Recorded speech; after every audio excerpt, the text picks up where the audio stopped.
Hola, les habla la doctora Isabel Morales. Hoy quiero hablar con ustedes sobre un tema que despierta intensos debates y emociones muy fuertes.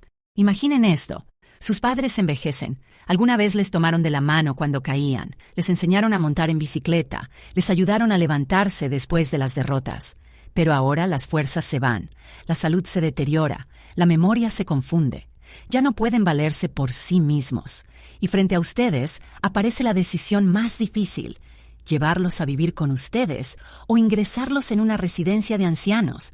Para algunos, esto es un acto de cuidado. Para otros, es una traición. Tengo dos historias.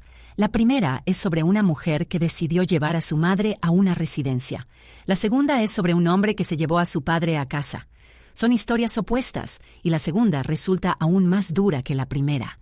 Quédense hasta el final para escuchar ambas. María tiene 37 años. Está casada, tiene 2 hijos y un trabajo estable.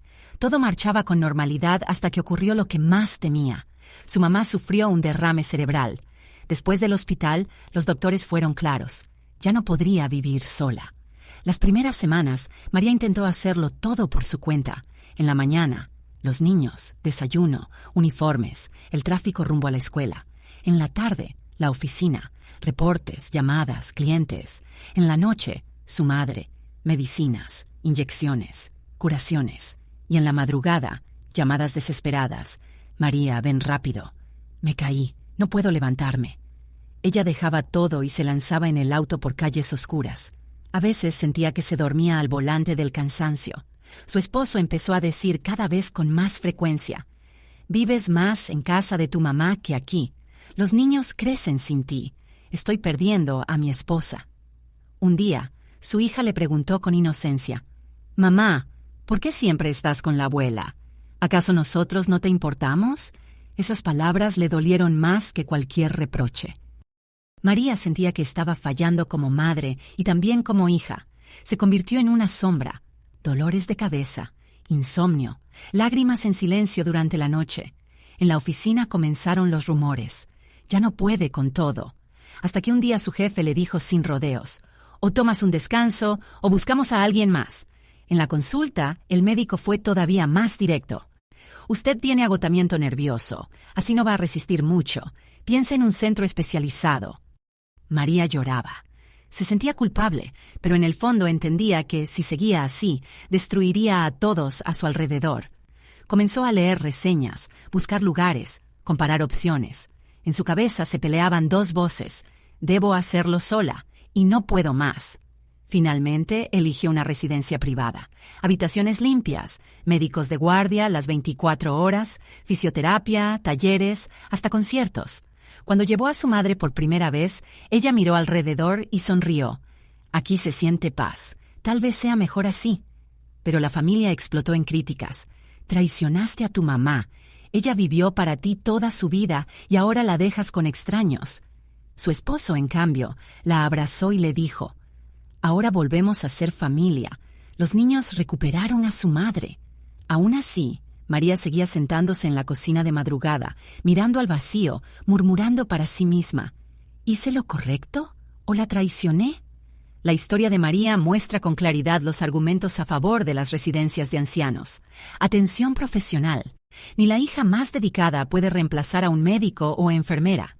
En una residencia hay vigilancia continua, medicamentos a tiempo, terapias. En casa es casi imposible.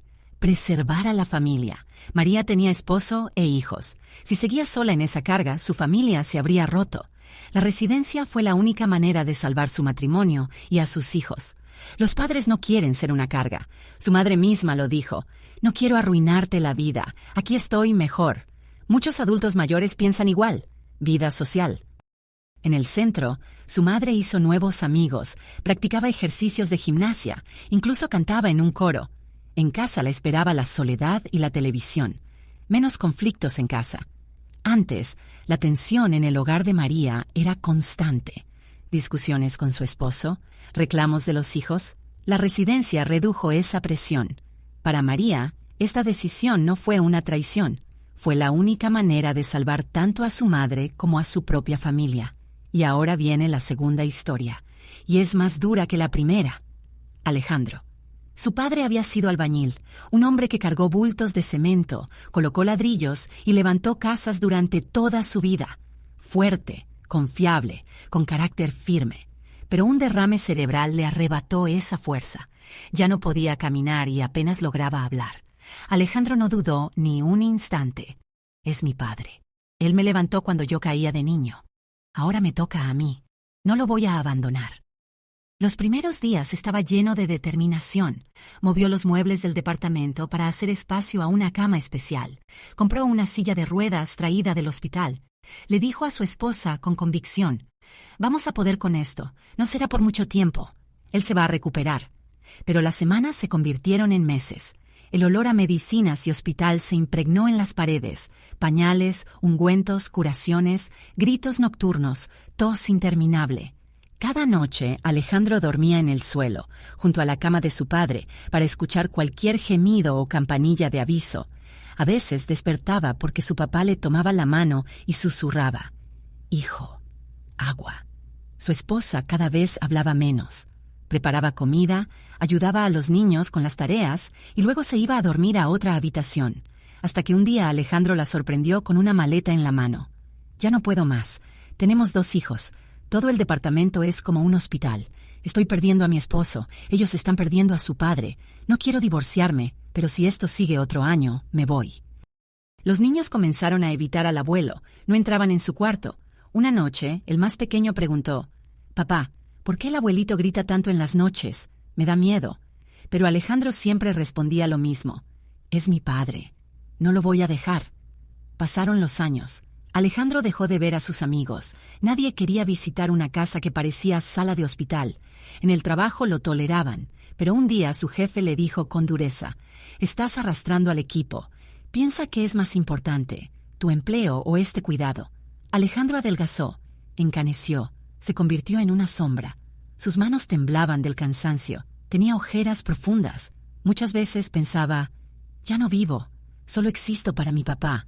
Aún así, seguía adelante. Lo alimentaba con cuchara, le cambiaba la ropa, lo bañaba, lo levantaba cuando se caía. Una noche su padre rompió en llanto y murmuró: «Hijo, perdóname, no quiero que sufras por mí». Alejandro le respondió con voz quebrada: «Tú me diste la vida, yo te daré todo lo que pueda». Cuando su padre falleció, Alejandro sintió dolor y al mismo tiempo alivio. Por primera vez en años pudo acostarse en su propia cama y dormir de corrido. Pero junto al alivio llegó un vacío enorme. En el funeral, su hermana, que solo aparecía una vez al mes, dijo: «Cuidamos de papá juntos».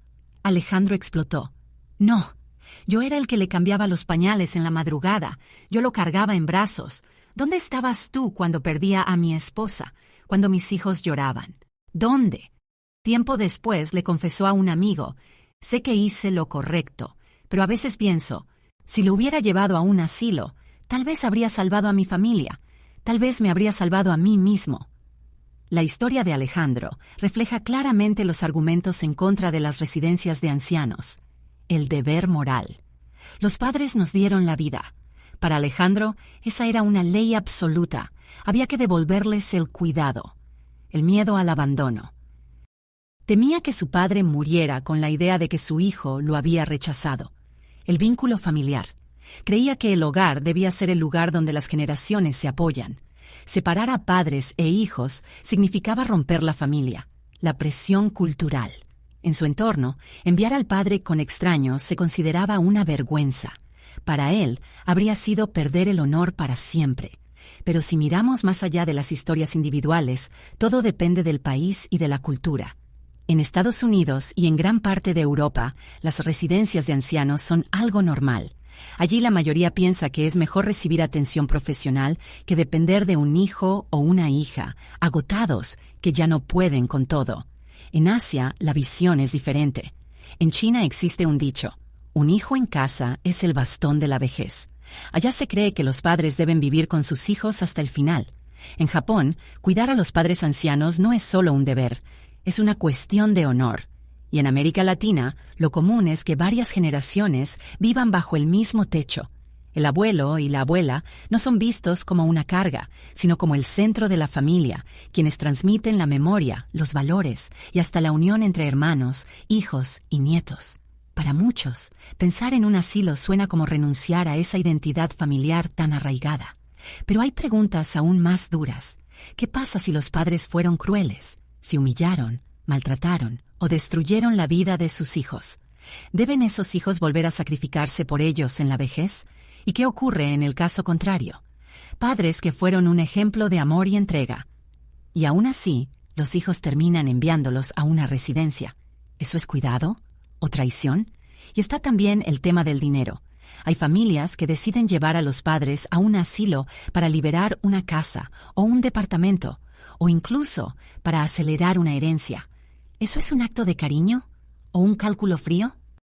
Otra cara de la moneda.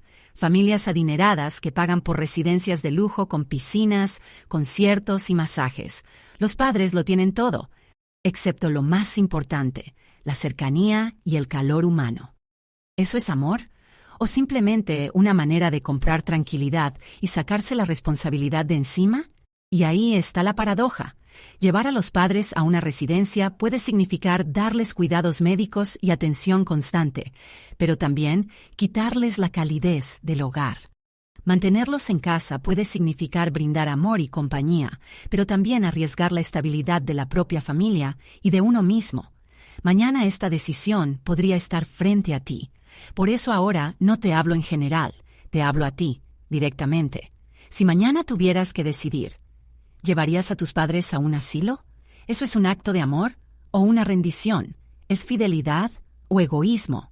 Respóndelo con honestidad en los comentarios. Enviar a los padres a un asilo, ¿es normal?